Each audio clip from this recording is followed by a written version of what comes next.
জন্মদিনে করতে যাবি নি? হ্যাঁ যাচ্ছি। কি রে এভাবে মুখ গোমড়া করে বসে আছিস কেন? কিছু হয়েছে? ও এমনি, বোনদের বাড়ি বেড়াইতে না গেলে ভালো করতো। কেন?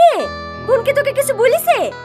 আরে না, বোনের দেওর আছে না, ওর সাথে কদিন হেসে গেলে ঘুরে বেড়িয়েছি তো, তাই ওর কথা খুব মনে পড়ছে।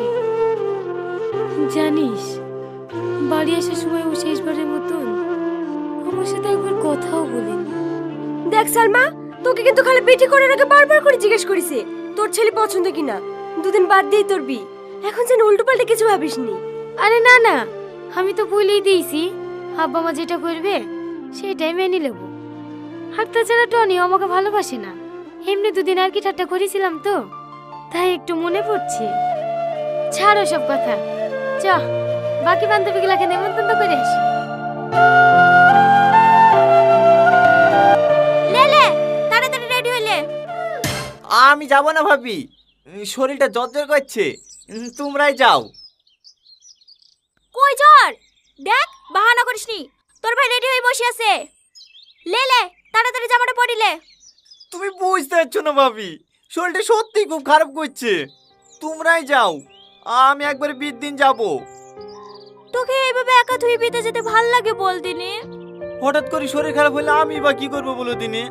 তোমরা যাও তো, আমি কাল আসছি। আচ্ছা ঠিক আছে, রান্নাঘরে ভাত রাখা আছে, উঠে খেলিস। ভাবি, কি হলো? এই গিফটটা সালমাকে দিয়ে দিও। কেনে? তুই বিয়ের দিন যাবো বললি যে? বিয়ের দিন দেওয়া কেমন লাগে, তাকে তুমি আজকে দিয়ে দিও। ঠিক আছে, কাল তুই সকাল সকাল চলে আসবি। ঠিক আছে ভাবি।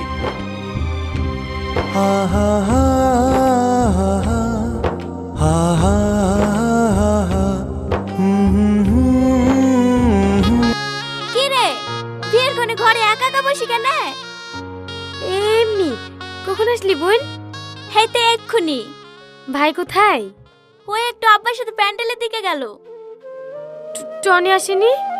না, ওর শরীরটা খারাপ তো, তাই আসতে পারেনি। হেদালে, এটা তোর জন্য টনি পাঠিয়েছে। টনি পাঠিয়েছে? হ্যাঁ, বস, মা কি করছে দেখি কি।